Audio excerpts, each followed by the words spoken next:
ये आकाशवाणी है। अब आप कनकलता से समाचार सुनिए। आंध्र प्रदेश के विशाखापत्तनम में आज तड़के एलजी पॉलीमर्स कंपनी के संयंत्र से कथित रूप से गैस के रिसाव से 6 लोगों की मौत हो गई और सैकड़ों बीमार हो गए हैं। रिसाव से विशाखापत्तनम और गोपालपत्तनम के आसपास के गांवों में दहशत फैल गई। घबराए हुए लोग अपने घरों से निकलकर मेघाद्री गिड्डा की ओर भागने लगे। गैस रिसाव के बाद कई लोगों ने सांस लेने में तकलीफ, आंखों में जलन और पेट दर्द की शिकायत की।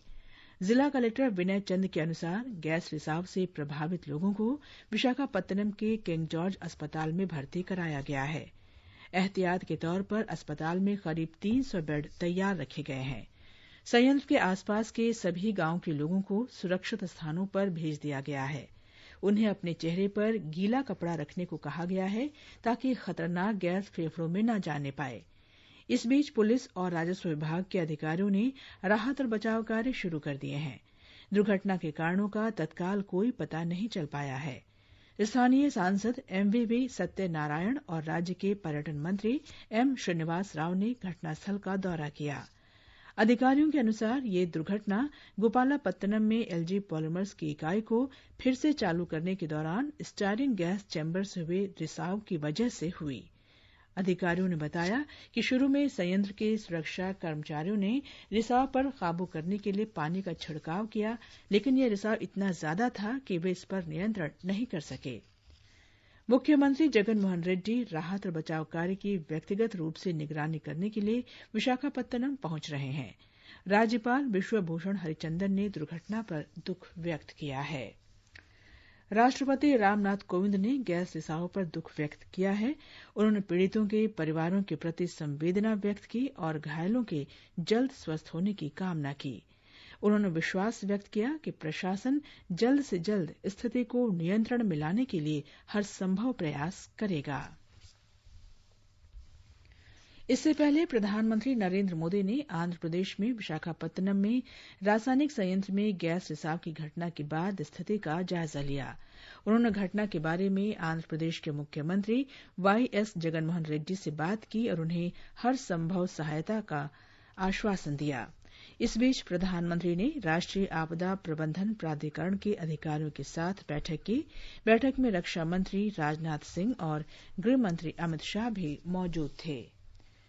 केंद्रीय गृह मंत्री अमित शाह ने घटना को चिंताजनक बताते हुए कहा है कि गृह मंत्रालय लगातार स्थिति पर नजर रख रहा है। श्री शाह ने बताया कि उन्होंने राष्ट्रीय आपदा प्रबंधन प्राधिकरण और संबंधित अधिकारियों से बात कर स्थिति से निपटने के लिए राज्य को सभी आवश्यक सहायता प्रदान करने को कहा है।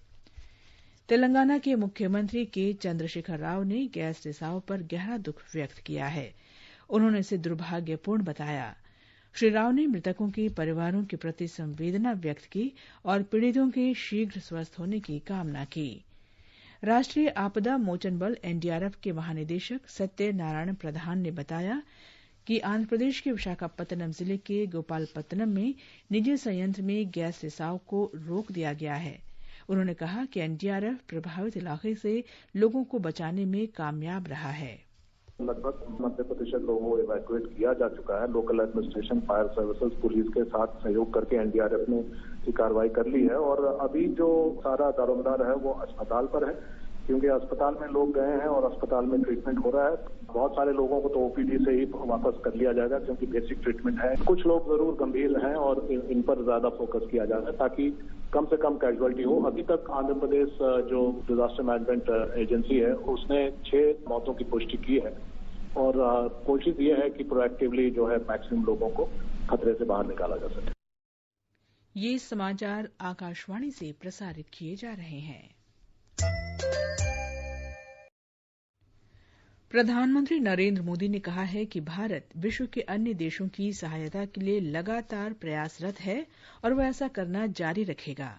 उन्होंने कहा है कि थकने पर ठहर जाना समस्या का समाधान नहीं है और हम सबको कोरोना महामारी का मिलकर मुकाबला करना होगा। श्री मोदी ने ये बात बुद्ध पूर्णिमा पर आयोजित ऑनलाइन कार्यक्रम में कही।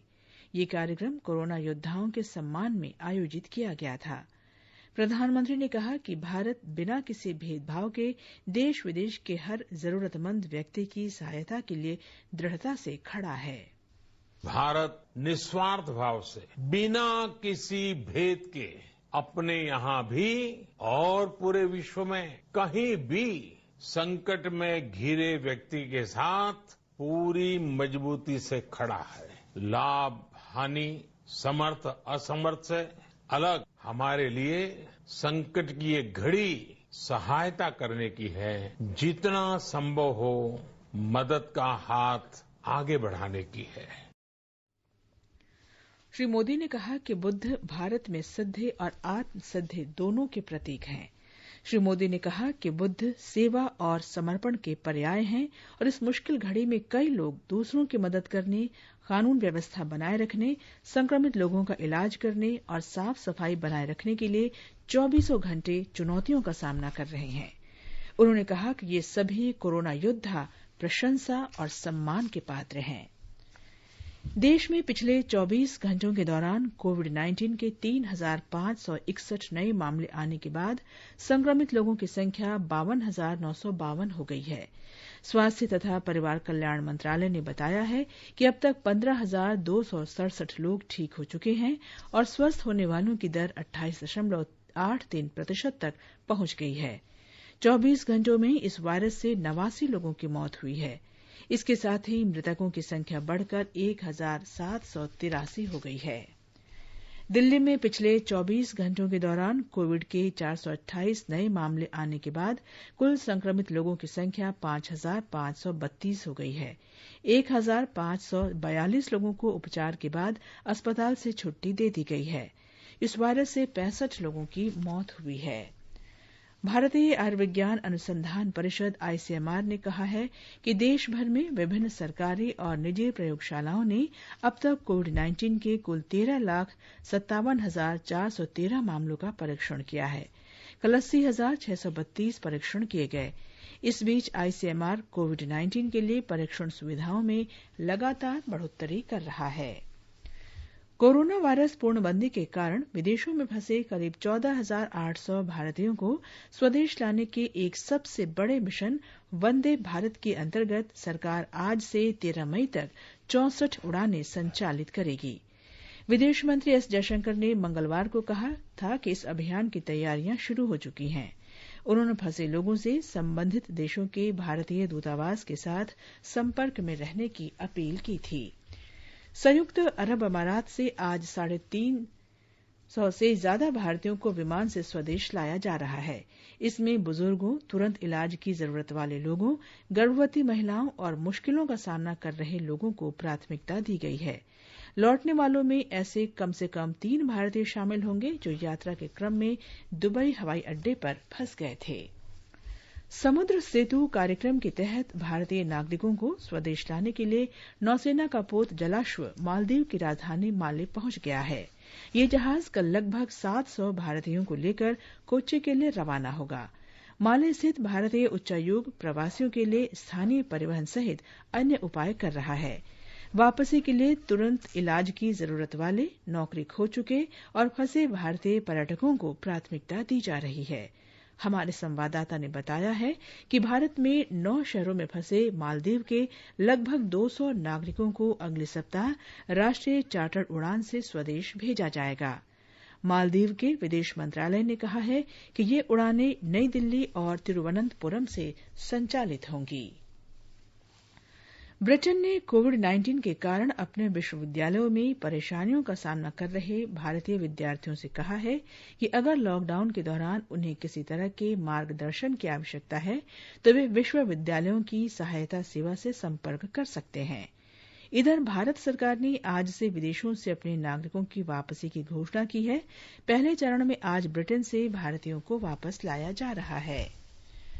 आइसोलेशन बोगियों में तब्दील की गई रेल बोगियों को 23 राज्यों और केंद्र शासित प्रदेशों के 215 स्टेशनों पर लगाया जाएगा। इन बोगियों में कोरोना के संदिग्ध और संक्रमित मरीजों को अलग थलग रखा जाएगा ताकि एक दूसरे से संक्रमण न हो। इनमें से 85 स्टेशनों पर खड़ी बोगियों में रेलवे के स्वास्थ्यकर्मी सेवा देंगे। इसके साथ ही ये समाचार बुलेटिन समाप्त हुआ।